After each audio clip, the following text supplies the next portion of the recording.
अब राजस्थान की खबरें सिर्फ देखिए ही नहीं, पढ़िए भी हमारी वेबसाइट rajasthantak.com पर। सेना में जाना चाहता था। प्रधानमंत्री कहते हैं पहले सर्विस होती थी, पूरी जिंदगी सेना आपकी देखभाल करती थी। अब नई योजना लाए हैं, अग्निवीर योजना।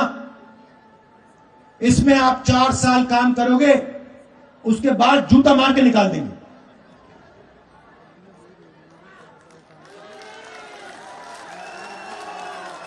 और फिर तुम्हें जो करना है कर लो, रोजगार मिले ना मिले मर जाओ, हमें कोई फर्क नहीं पड़ता।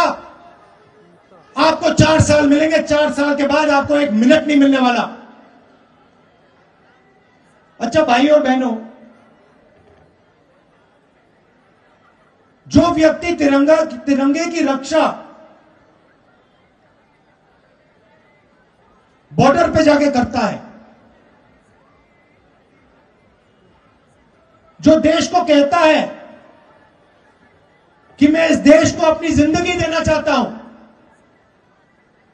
देश के लिए मैं गोली खाना चाहता हूं, क्या अग्निवीर योजना उसका अपमान नहीं है कि आपने उसे कहा हां गोली खाना चाहते हो, हां ठीक है गोली खाओ, मगर हम तुम्हें सिर्फ 4 साल देंगे, 5वां साल नहीं देंगे। अपमान नहीं है क्या?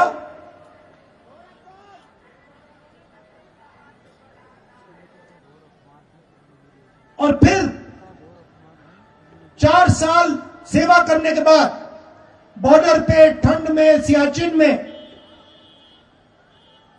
समाज में वापस आएगा।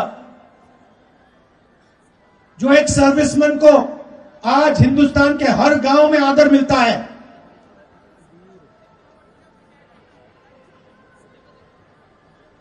वो अग्निवीर योजना वालों को नहीं मिलेगा। तुमने तो सिर्फ 4 साल सेवा की, तुम कौन हो? बात वहां नहीं रुकेगी।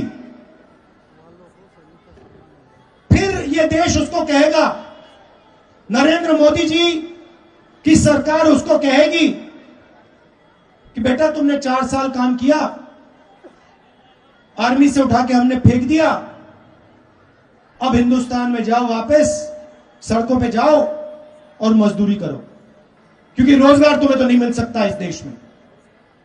मैं आपके माध्यम से सेना में अग्निपथ योजना के माध्यम से संविदा भर्ती के निर्णय को वापस देने के संबंध में प्रधानमंत्री जी और रक्षा मंत्री जी की तरफ ध्यान आकर्षित करते हुए बताना चाहता हूं कि सेना जैसे संस्थान में अग्निपथ योजना के माध्यम से संविदा भर्ती का निर्णय किसी भी दृष्टि से सही नहीं है, और ये निर्णय न तो सेना में जाने के इच्छुक युवाओं के हित में और न ही सेना के लिए सही है।